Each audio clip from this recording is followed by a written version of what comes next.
Hello, hello. Is anybody out there in the void, in the dark, dark void? I know you're there.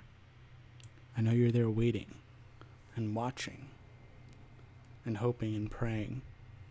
And we're finally back with some more Twin Peaks videos.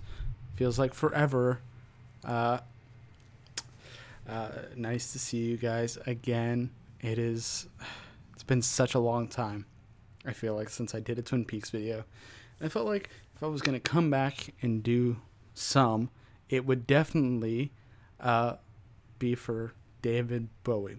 And now we're going to talk about the Golden Globes last night for a little bit, and then we're going to just jump in and talk about everything Phillip Jeffries, because today is David Bowie's birthday, and this is Twin Peaks heavy YouTube channel, so we're just gonna hit on everything, and hopefully this stream goes well.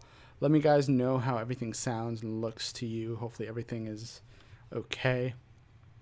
So yeah, let's talk about the Golden Globes first. Last night, definitely a fun evening. Probably the best Golden Globes I've watched since I've been watching the Globes. Most entertaining, most interesting.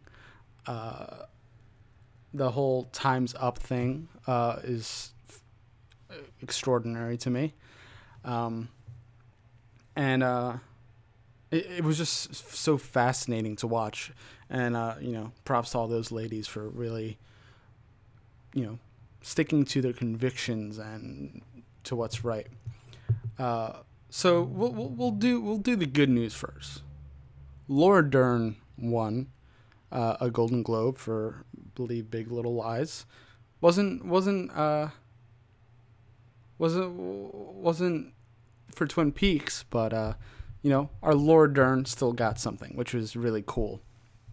Now Kyle, it hurt. I was there. I was trying to visualize him getting up on that stage, giving his sort of kind of like a quirky little speech, but ultimately ultimately he did not win, as most of us already know. They didn't really. We only got a few shots of Kyle. They didn't really show him throughout the night. I don't. Wilton, if you don't know, Kyle was nominated for a Golden Globe for Best Actor in a Limited Series, but he lost to Ian McGregor for Fargo, which I have not seen. I haven't seen the show. Hopefully, now I don't know if he's going to be nominated, but hopefully once Emmy time comes around, he'll get a better chance. Golden Globes are, it's a nice thing. It's not as big as the Emmys. It's run by the Hollywood Foreign Press. It's just like a different thing. The actual, there isn't. It's very the way the Golden Globes works is very different from the Emmys. There's sort of I believe a committee that votes for the Hollywood Foreign Press, instead of just like people in the industry voting for who they thought was best. So this is Golden Globes is a lot. It's a lot more subjective and sort of self-contained, where as the Emmys it's a lot broader and there's more, there's more hands in the pot. There's more people voting and getting their favorites, voting for their favorites. So hopefully when that comes around, Kyle will have better luck, and Twin Peaks in general will have better luck. But we all know Twin Peaks is super niche. It's a very niche show. It's hard to explain to people. And some people that even watch it don't really kind of totally grasp how insane it is. That something like that is even on TV, even still, in this wacky, world now. But as most of us know, and I know you guys, I've known you guys for a couple months now, probably half a year. I recognize all you guys.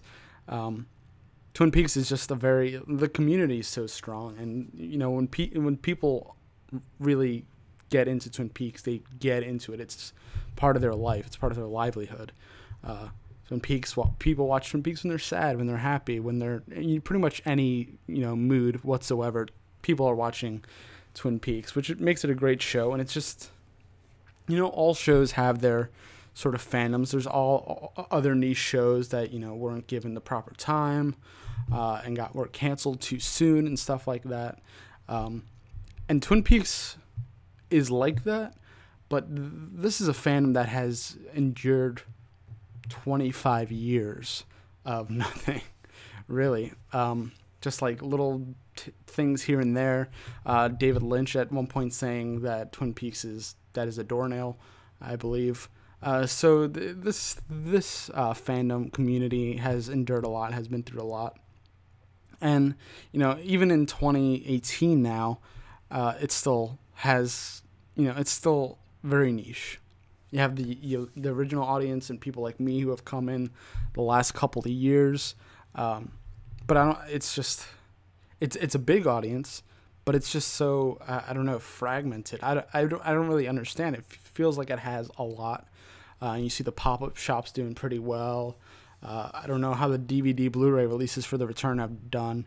But I know from my experience when I went to see Kyle, when he signed My Little Cooper, the line was, and I went to a massive liquor store. The line was through the store. There was lines going up and down. So there are people that really love Twin Peaks, and it's far and wide. Maybe not enough people talk about the love for Twin Peaks, or they don't, a lot like me, where I don't really know that many people that watch the show and are as into it and immersed in it as I am. But this is why we do these streams and talk about it, and why I go on Obnoxious and Anonymous and talk about it with that crew.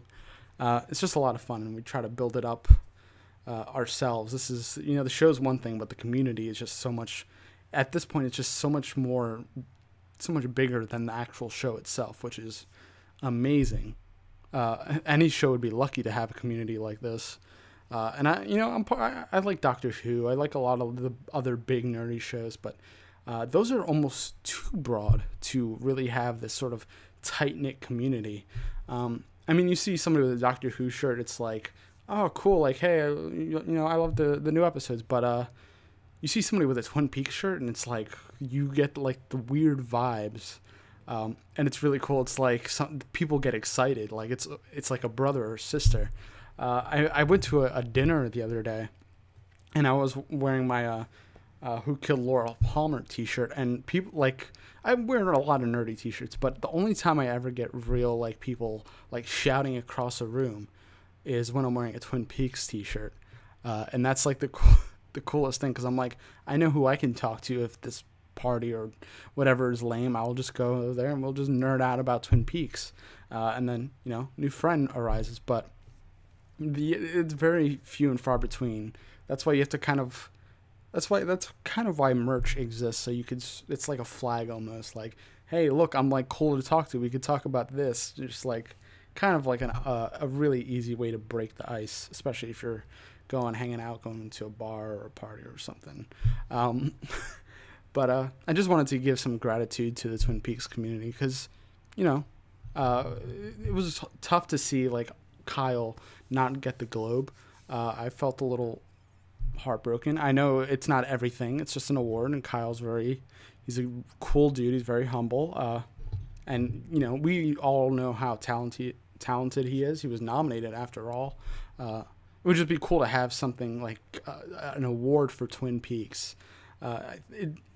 Award, superficial stuff aside, I think it's really cool to have, Twin Peaks, us Twin Peaks nerds, it's an award for being in Twin Peaks, being Dale Cooper. It just has a nice sort of connotation to it. I'm looking at you guys in the chat. Katrina says maybe awards are more about the high level schmooze than the quality or fan base. Yeah, it's Hollywood. It's not so objective. We know that. It's been that way for years, so it's difficult to expect it to change. anytime soon. I mean, there's a lot of change happening in Hollywood, a lot of, I believe, positive change, but that kind of thing, it's, there's a lot of money changing hands, and I don't want to get into conspiracies or anything like that, but it's tougher, especially for something as niche as Twin Peaks, which also isn't, it's like niche, but in a very mainstream way. I don't really know. I can't explain it. Steve agrees. Katrina says, wish I'd run into someone wearing a starring Kyle MacLachlan shirt. That'd be cool. Or even a David Lynch shirt. I feel like you could sort of reel somebody in. But David Lynch is, sometimes you get into like the really, I don't know, super hardcore horror fan that, wasn't as into Twin Peaks. I've encountered that, and it was, it doesn't jive as well. Maybe it's just me. I don't know. Hollywood's a high-class playground. Yeah. I mean, there's some people like Laura Dern, who I've been a fan of my whole life because of Jurassic Park is the first thing I saw her in. That really tries to do some good, or tries to speak out and use her platform for something positive, which, makes us love her all the more. Hey, Gloria, what's up? She says, F you Golden Globes, Diane. From Diane, excuse me. What's up, guys? So, yeah, I don't know when the Emmy noms come out, but it'd be cool to see some Twin Peaks stuff on there. I mean, that show, just incredible. It's just a feat in itself, I think. And it'd be a shame if it didn't win anything. I know it doesn't need it, but it would be nice. You get what I'm saying? Katrina says it took forever for Tatiana Maslany to get an award for brilliantly playing multiple characters in Orphan Black. I remember that. When she won, I have a friend that is obsessed with Orphan Black. She was ecstatic that she finally had won. So, hopefully Kyle gets his due in due time. So, guys, today is David Bowie's birthday. I've been listening to Bowie all day. I'm really excited. I have my Final Dossier right next to me for reference if we should need it.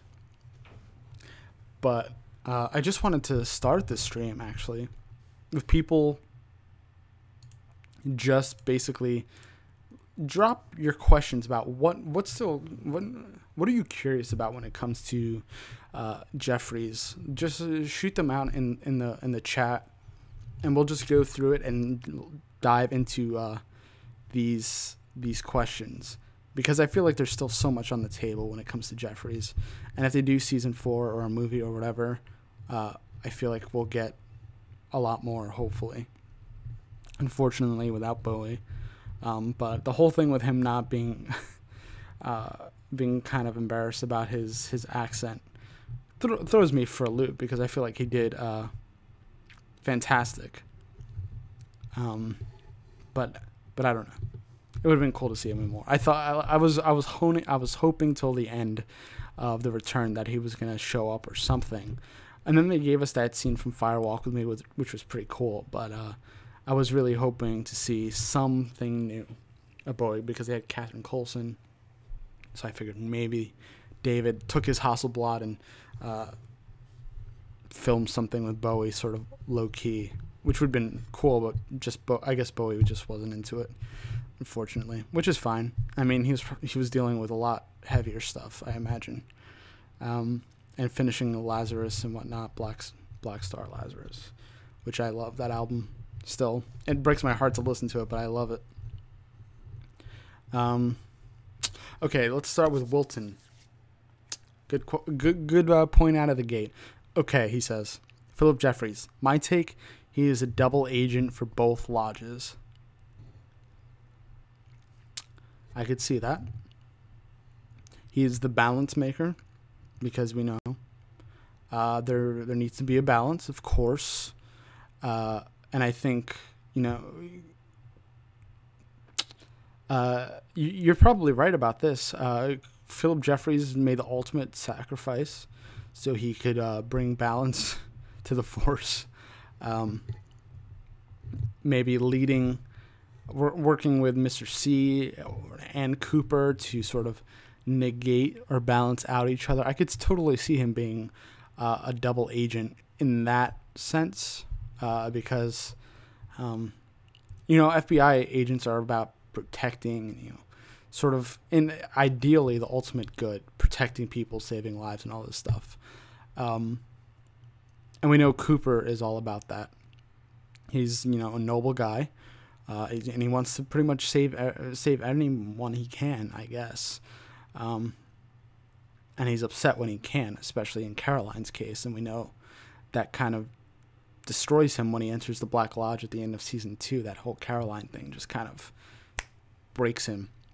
So I could see Phillip Jeffries reaching the ultimate point of deciding to be this omnipotent kind of the machine or teapot, which David Lynch doesn't like.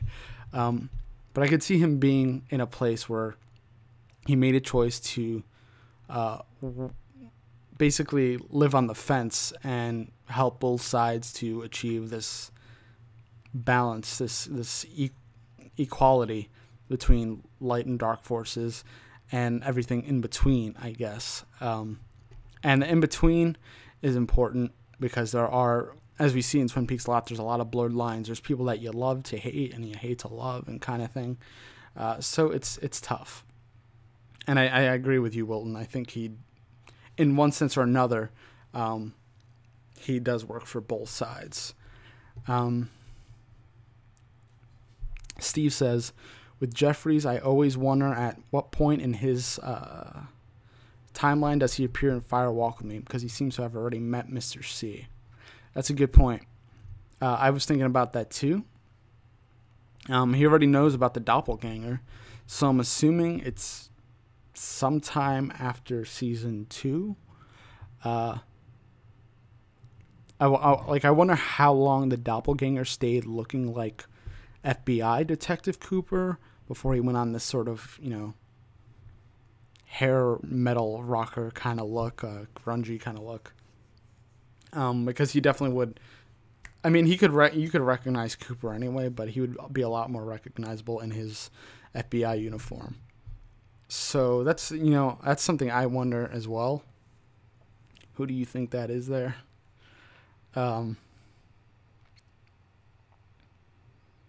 It has to be at a point where Mr. C has already done something devious, because he's very accusing when he points at Cooper. I mean, he doesn't act on it. He doesn't try to attack him or anything. So it's, I might be digging too far, but he hasn't done anything terrible yet. He's just probably done a lot of manipulative things.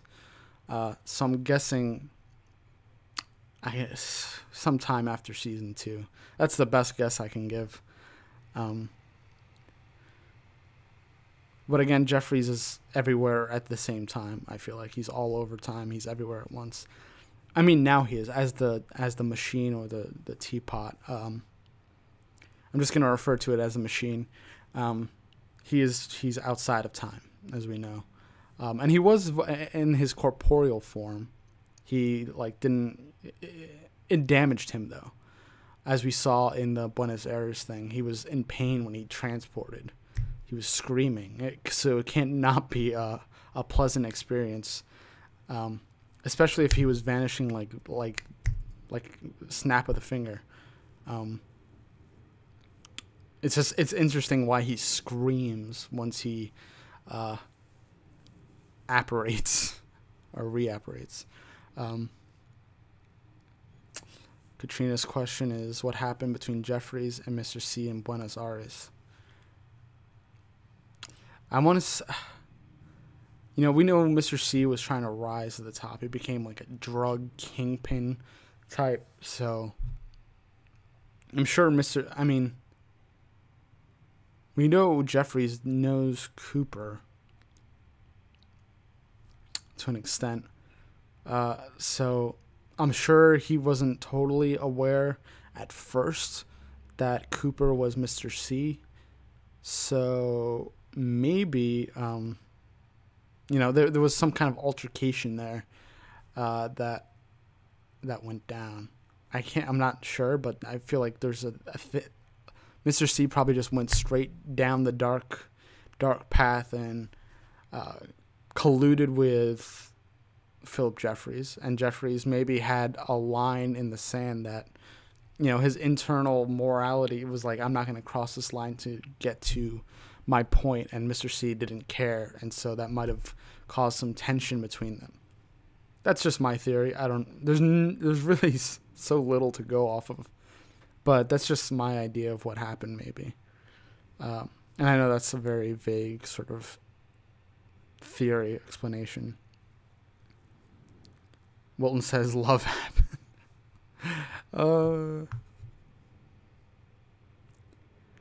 Let's see. Scrolling down. Danielle. I feel like Jeffrey's transcendence of time has made him into a sort of god. He's like Santa Claus, but like a very morally ambiguous Santa Claus. He'll give you, like, he opened the door to the past for Cooper, basically, or the portal to the past, or whatever. Whatever he did when he flipped the Infinity 8 little ball thing. So he's there. He's one of those machines, and you see that they have a ton of those machines in the Giants tower thing. Which I don't know if it's the White Lodge. I still refer to it as like the purple. I don't even remember what I used to call it. I just call it the castle, which I still don't think is the White Lodge. But we get that one shot, I believe, in part 17 of like that whole room full of those machines, if they are the same machines. That scene gives me the chills still.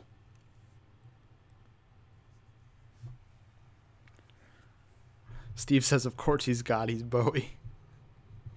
True. I actually read a book where Bowie is actually God. They wrote Bowie as God. Glory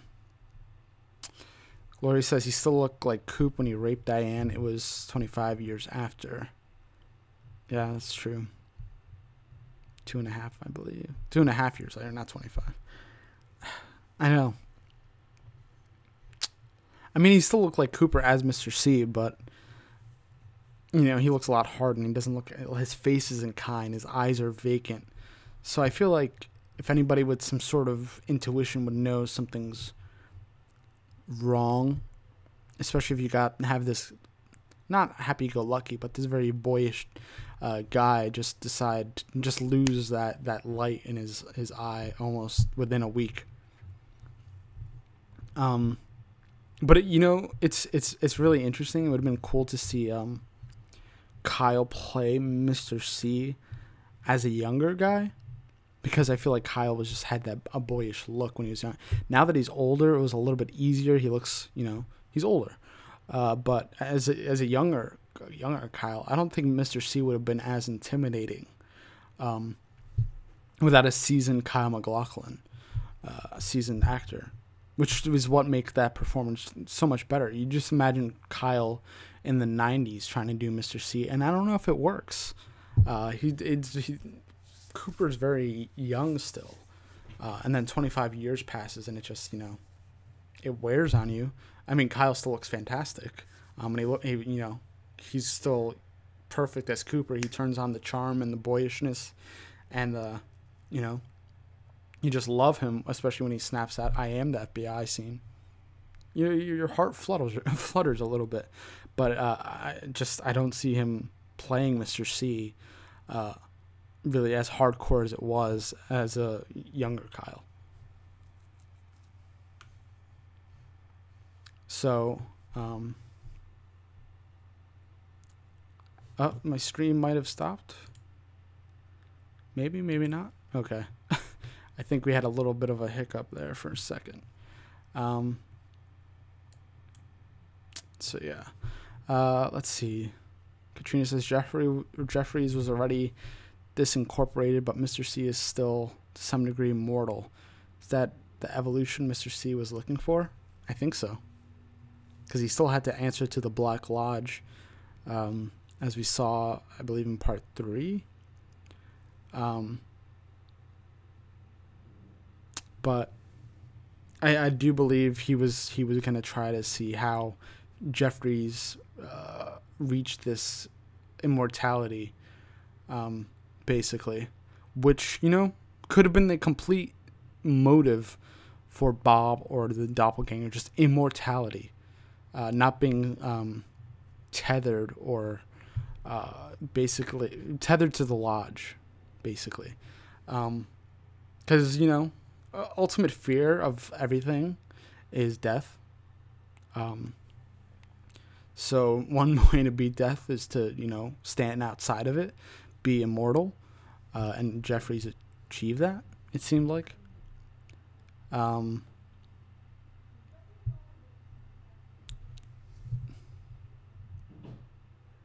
Glory says, I guess so. Katrina, an evil force beyond all and beyond all immortality, maybe.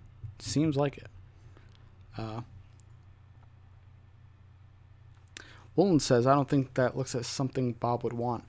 I mean, if you're trying to cause the ultimate evil, and you have, you know, if you're not gonna last forever, wouldn't you just want immortality? I don't know. It's strange. I feel like even evil fears death. Maybe that was the sort of the idea. Jason says, also, what's Judy's involvement with Jeffries, or when did Jeffries know about her missing pieces notwithstanding? See, okay, so the whole thing with Judy, and then it still kicks me, and I know it was originally supposed to be Josie's sister, so the context of Fire Walk With Me is a little weird involving Judy, because there's a whole thing about, you know, him having been to her apartment in Seattle, which a lot of people forget about. Not for some reason, I never forgot. I don't remember where he says it, or where I read it, but something about apartment in Seattle, and that throws. Of course, obviously, that's not the idea now. Jiao Day is the thing, but I think Jeffries found out about Judy through his research and work with Gordon Cole some years back. Like Gordon Cole mentions to Christabel and Albert in the room towards the end of the return. Not sure when, but it must have been, you know, I want to say, I feel like they gave a date, how many years he's been missing, but since that time. Somebody could fill me in. I can't remember how long he had been missing. 90s Kyle as Mr. C would maybe be more of a charming sociopath type of guy. Yeah, that's true. Like, just sort of like a, you know how Darren Criss is playing the murder of Versace in the New American Crime Story. He would have that sort of Darren Criss is kind of, I don't know if you guys know who Darren Criss is, but he has a kind of Kyle look, very sleek, dapper kind of thing. And I feel like that kind of sociopath, serial killery type that's really well dressed and, you know, American Psycho kind of thing. You probably have a point there, Katrina. Maybe that's what would have happened, just like the American Psycho kind of look. Bolton says, I think we've seen enough of Mr. C to know that he was a bad boy from day one, wasting all the toothpaste and everything else he did after that. He broke a mirror, wasn't his, that's a hotel. He's just terrible. No regard for anything. Not even clean teeth, unfortunately. Steve says the wasting the toothpaste thing was the worst thing he did. That's just going too far. I know, you know, I'm weird about teeth. Like, clean teeth are a big thing with me. So when he did that, I just, you know, drive me nuts. Wilden says it cracks him up.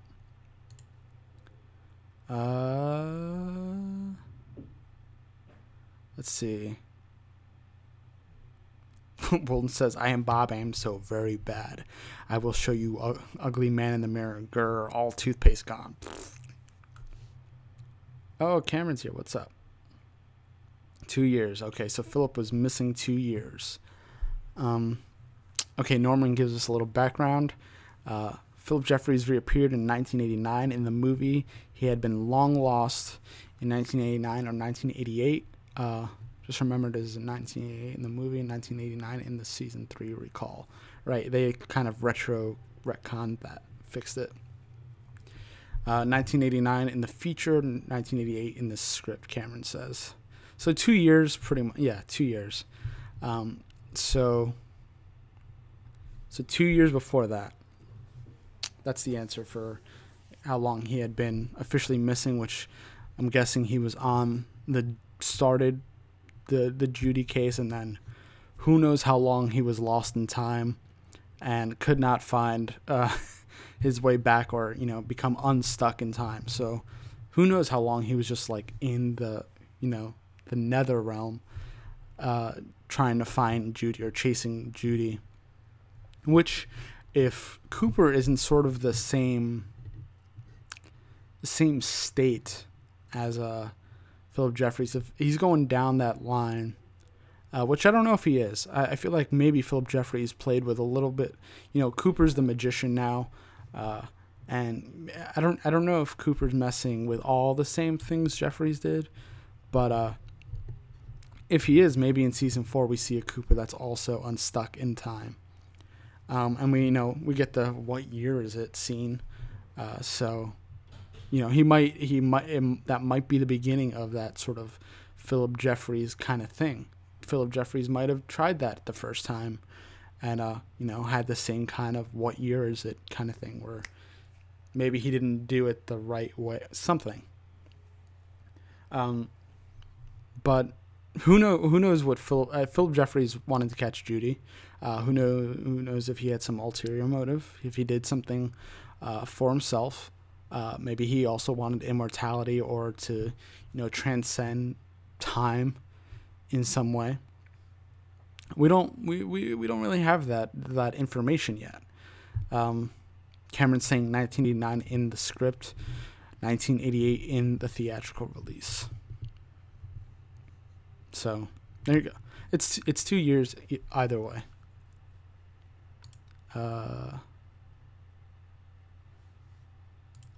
Sorry guys, the stream keeps cutting in and out. With Bowie, Jason says, with Bowie involved, it would make sense if he was gone for 5 years. Ziggy reference. I mean, they can go back and do that, maybe. Sorry guys if this keeps cutting out. My internet is kind of dying. I need to get it checked before I do some more live streams. So maybe we'll cut it short. If anybody has any other questions they want to throw out, any other theories you want to discuss before we go. I know this is only a half hour, but I need to make sure this stream isn't totally lost. Wilton says, Tammy, Preston has been messing with your files yet. So, the whole case with Phillip Jeffries is just fascinating. He's still one of the most fascinating characters to me, probably because there hasn't been much to play with. There's still a lot open about Phillip Jeffries, which is so much fun. And honestly, it's a cool way to keep Bowie alive, even in the Twin Peaks world. I know they probably don't have too much footage from Fire Walk With Me that hasn't been shown, if any. But it's just like, we know Phillip Jeffries as Bowie. So it's just gonna, if Twin Peaks continues, then this character that Bowie made in the 90s is just gonna live on, and so will Bowie through it, which is just a cool thing to me. Cool thing, I think.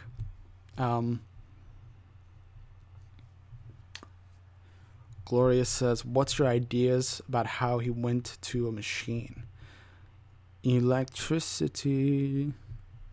That's the easy answer. How how he got to be in a machine. I just want to say he basically became energy, sort of like he reached the nirvana kind of thing, but it's more of a concentrated, and the machine kind of in my head it's like a concentrated nirvana kind of thing. So it's possible that maybe he's trapped there. It's sort of like a prison. Maybe he was assigned there by the giant, possibly, because we know the giant had a lot more of those machines in the building, in the castle thing. So maybe he's just like has a post now that he's basically energy. That's how I got it. I mean, I know other people have different impressions about what happened to Jeffries, but I just figured he just became energy or electricity at some point and just got put into this machine as a way to, like Steven says, sustain him, because otherwise he would just be, all over the place. He wouldn't be, concentrated. Phillip Jeffries from Concentrate, basically. That's what that container is. It's just Phillip Jeffries from Concentrate. Cameron says, does everyone from the Lodge evolve? Only when they piss off David Lynch, I guess. I want to know what the evolution, what triggers an evolution. Is it sort of like Doctor Who, where like if they get too old or something, they just fall apart? And we know the tree is just like this electrical thing. You could say it's like sort of the nerves off the spine kind of thing. So maybe it's just that sort of like, I don't know. It seemed like the sort of physical, like flesh kind of faded away, and just the thought, the thing that caused, we had the brain and then the spine, and that's all it needed. It transcended the, like, sort of the flesh, and it was just the spine and the brain. So Steve Redfield says he's like the smoke, isn't he? Yeah. He sort of just disperses. And I think maybe he just speaks through, like, it's a cool metaphor. It's like he has to speak through energy, which smoke, and it's like steam was just the old way to create energy. It's sort of a cool concept if you really think about it. It's like maybe electricity. There's a whole talk of electricity, and then you have this machine that seems like almost like a steam engine, just like pushing out smoke. And it's like a really cool thing David Lynch did with that. So I appreciate that sort of dichotomy, I guess. From electricity, you have all these electric poles and all this, just a lot of electricity talk, and then you have Phillip Jeffries, who's basically like a steam engine, and it's super interesting. And it's kind of archaic. I don't know. It's an iron lung from smelling Gordon's smoke for years. Oh God. That's why Tammy's upset. She doesn't want to end up in one of those.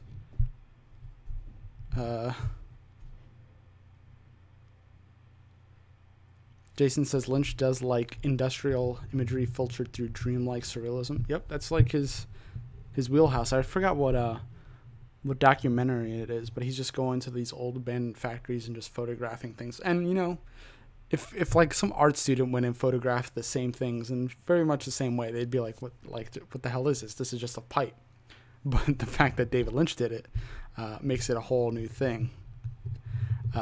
Bowie's like a giant bong. You smoke a little that you get a little bit of that secondhand Jeffries smoke in your lungs, and then you're going through time and space. It's wild. That's some really good shit. That Jeffries is smoking there.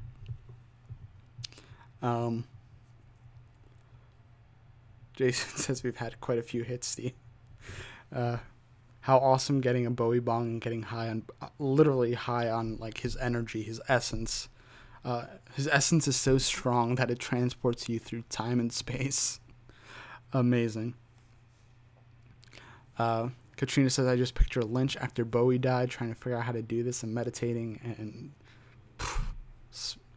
He was probably, you know, he was probably watching something or smoking. It's just like, oh, he's everywhere now. He's just smoke. He's smoke in the wind.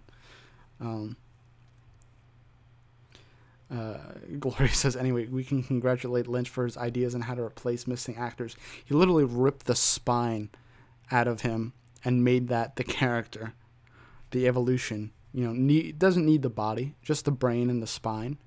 You know, formed to look like a tree, that's my impression of what the evolution of the arm is. It's literally evolving.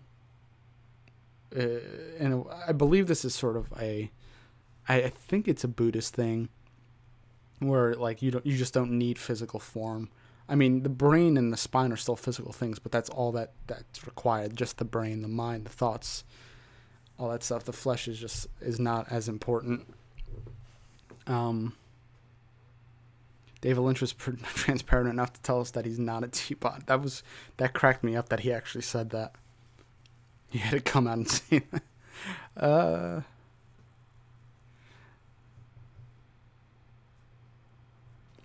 Cameron says, I've said before, Inland Empire made by a film student gets him and / her an F. Yeah.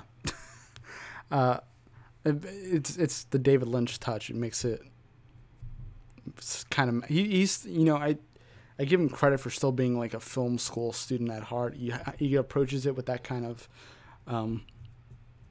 passion and almost like carelessness, which is admirable to a point.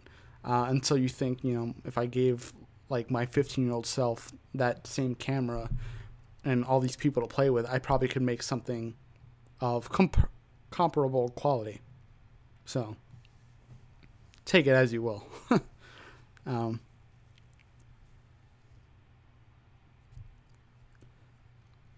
Wilton says, thank you for being our voice in the crowd. Her. You know, Lynch gets away with that kind of stuff because we accept it, we trust it, we know it's like, sorry that the stream keeps cutting out. I'm gonna cut it. I'm gonna end it soon. Figure out what's going on with this internet so we won't have issues in the future. Thank you guys for sticking through it. I know it's kind of a mess. But yeah, Lynch does get away with a whole lot, and we forgive him because, you know, he gives us such great stuff, and then he gets to play a little bit, which is what he's doing, essentially. So, Katrina says, so Jeffries wanted to disincorporate and became a door. What was his goal? TBD. I mean, I could theorize all I want, but I really don't know. And as not to step on anybody's foot or put anything down, but I feel like a lot of us that discuss these things and go deep into our theories end up coming with almost better ideas than what are executed on the actual show or, you know, any of the other, you know, formats or the books or anything. So we could theorize all we want, and I still don't know. It's interesting to see what they'll come up with, what Mark Frost or David Lynch would do with it. I think he became so unstuck that he just maybe the giant or something took pity on him, or something, and kind of just like pulled his aura or his energy or whatever and put it into that machine, and that's how he functions. And it's like, you think of it, and it's in a weird place. It's above the convenience store in that motel. And like it's just weird. Where that thing lives is just so bizarre. I mean, it's David Lynch, but it's like why there of all places. So I don't know. It's strange, of course. Moulton says, the way I understand it, Jeffries is sort of a time master. He holds the keys. At least he's sort of. You know how somebody like watched the door of his sort of abode? I think he's also sort of somebody who watches the door and lets people through depending on their intention, maybe. I'm not exactly positive, but that's sort of where I am with that idea. I might have another.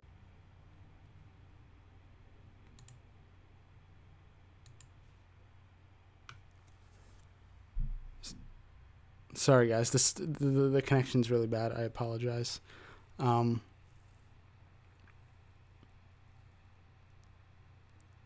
Wilton says it's a British reference. The man was a Brit. It works. It doesn't need to be strictly true anymore. Did that did that end mid sentence? No, Norman. My internet is just really shoddy, so I probably should end this. I don't know what's up. I've been having issues. I've been trying to figure them out, but it seems like they have not been totally figured out. Even my streaming software kind of crashed too. It's kind of weird. So maybe we could put a pin in it. Discuss this in another stream when everything is sort of back up to speed. Literally up to Katrina says Jeffries could for sure journey through time and space, so I don't think he was stuck in the teapot. Maybe that was his TARDIS. Possibly. Well, we know we know the convenience store, or I guess the convenience store disappears and we never see it again.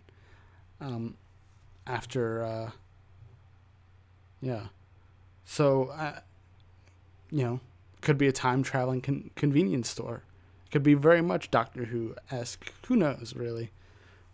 We might not ever get straight answers. That's another open-ended thing. The convenience store just disappears. We see the woodsman at the end, but we don't really see the convenience store again. So that thing is kind of left open. It just, come to your own conclusion. But I feel like there's a lot of little things that, can be brought into season 4. Convenience store is sort of in the boiler room of the Great Northern for Cooper. I think.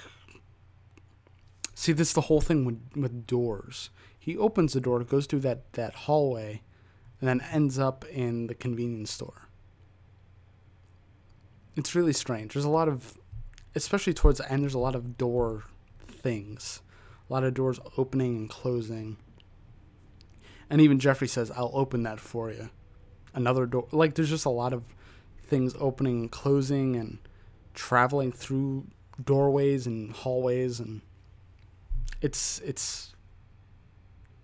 interesting. I never really thought too much about the whole door thing in the last episode. I have to go back and see if there's any more door talk. Like, I need another excuse to watch it, but it's interesting. Well, it says there's no indication that it moves. The name is Dutchman's. There's nothing else about that place. That's our speculation. Flying Dutchman, says Steve. The ghost ship was the Flying Dutchman, singular. A ghost ship that just shows up. It could be, that's a good point. It's like it's the Dutchman, except these were miners.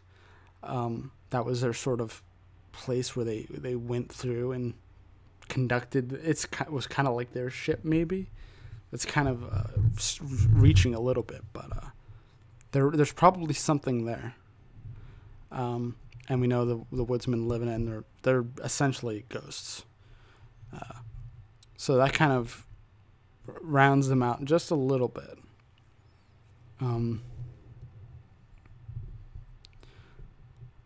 Well, Gloria says once we see it in the countryside and once under the Great Northern. That's why it's flying. I don't know if it was the same place.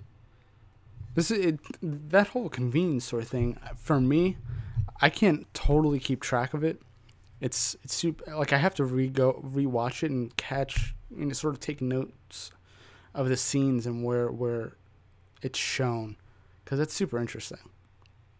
Sort of how the convenience store operates itself.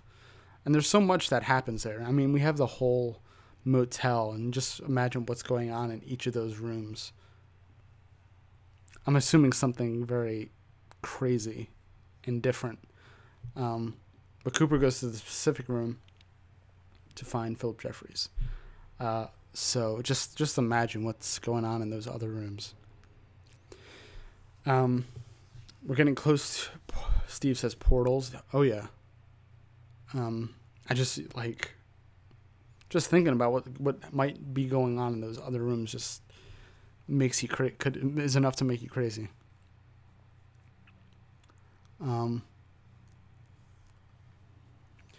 says, I really like the idea of a moving convenience store for a number of reasons, but nothing there really tells us it's moving. You know what? You could just be, going undercover, sort of just becoming invisible and becoming visible when it needs to. That's my assumption that it actually moved, but it might have just, cloaked itself. Which is interesting that a place that seemed to harbor sort of evil or questionable characters or creatures needs to hide. But again, I guess it's sort of like the Black Lodge. You see the curtains when somebody needs to access it or leave it, and then it disappears when it's done being used. So maybe it is made of sort of the same stuff as the Black Lodge. It sort of came from the same whatever. Or the atom bomb kind of tore open that sort of seam that allows it to appear and disappear. But we also know the Black Lodge has been around for a while, so it's tough. But again, with time, it's weird. It's like the Black Lodge.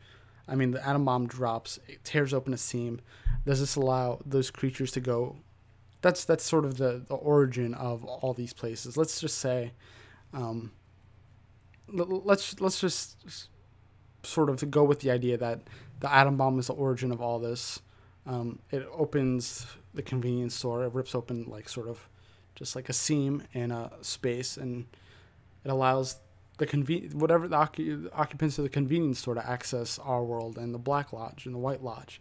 And now these people are sort of, basically these are opened here, but now these people can go throughout time, which is why they, they dealt with Native Americans, especially in the secret history. That's sort of my idea, that the origin is there, but they have such, time is so fluid for them. They have such control over how they permeate time. It's super interesting. Well, it says yes, it could be a stealth spot house or an interdimensional travel in the same spot or whatever. Steve is laughing at stealth house. Norman says the Jade Ring predates, according to the secret history, though, and other element. That's what I'm saying. The ring predates that. But if the origin is, the atomic bomb, and, these creatures don't really, time isn't really something time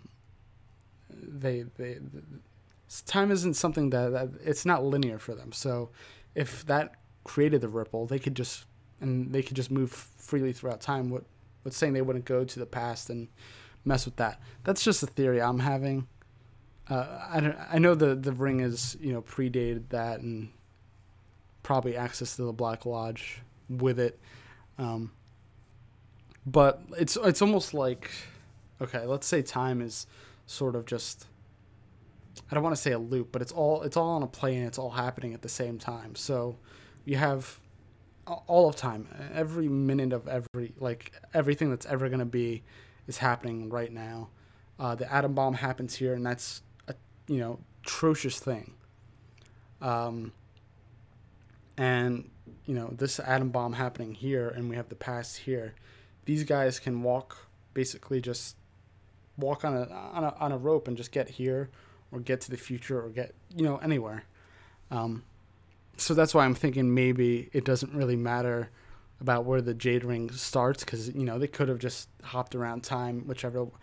There's not really any rules that we know of to the Black Lodge yet. So this is just me coming up with my own ideas. So you don't have to go with it. Because Katrina says maybe the evil and the Black Lodge were there, but the bomb created a rift that allowed some of it out into the world. Yeah.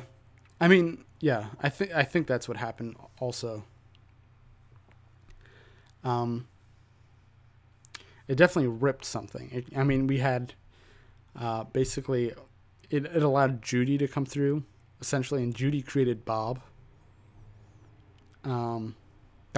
Okay, Steve says Matt Smith's doctor who had a similar thing with the crack in the wall. Yeah, exactly. That's sort of where I'm coming from with that it just like tore open basically time and space and created a rift, a lot like Matt Smith's doctor. Wilton's battery's dying. Sorry about it, man.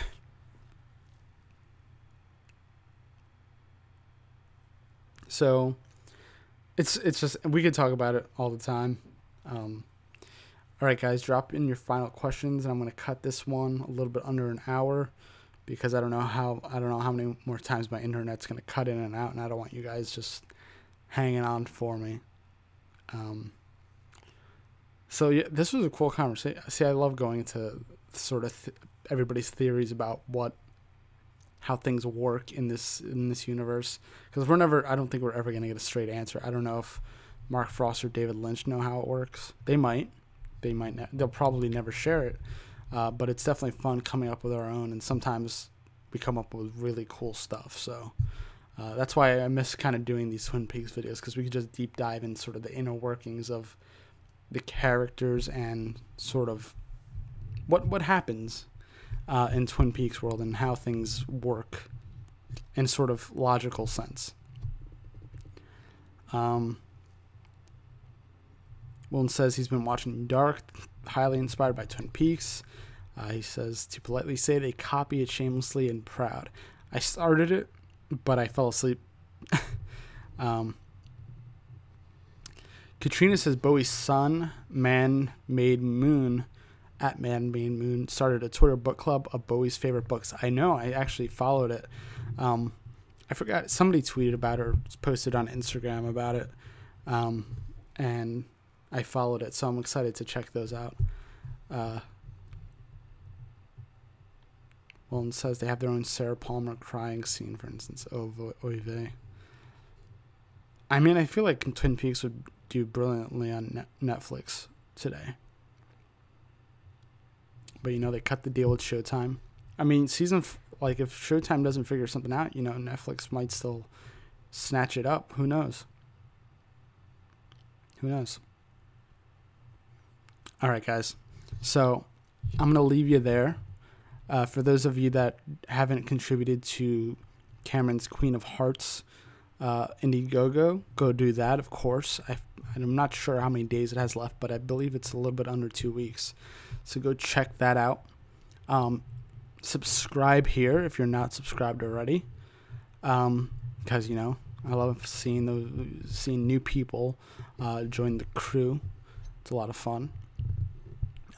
Thank you guys for watching, as always. I appreciate your input. You make these things a lot more interesting than me just by myself. And you guys always have pretty cool ideas. Thanks, Steve, Katrina, Wilton, Norman, all you guys.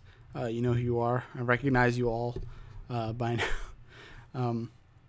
So yeah, this was fun. I want to get back into doing Twin Peaks videos. So if you ever have an idea for something you want to talk about, don't feel free to shoot me a message on Twitter. My tag is up there, Joey Pedris. It's on Instagram too if you don't have Twitter, or vice versa. You can always chat there, and I know I talked to some of you guys, so feel free to come and talk. All right, guys, I shall catch you soon. Have a good night. Have a good week. I might stream some other time this week, but look out on the Twitter. See you later, Gloria. Thanks for your support. Everybody, thanks for your support. Talk to you soon. Later, guys.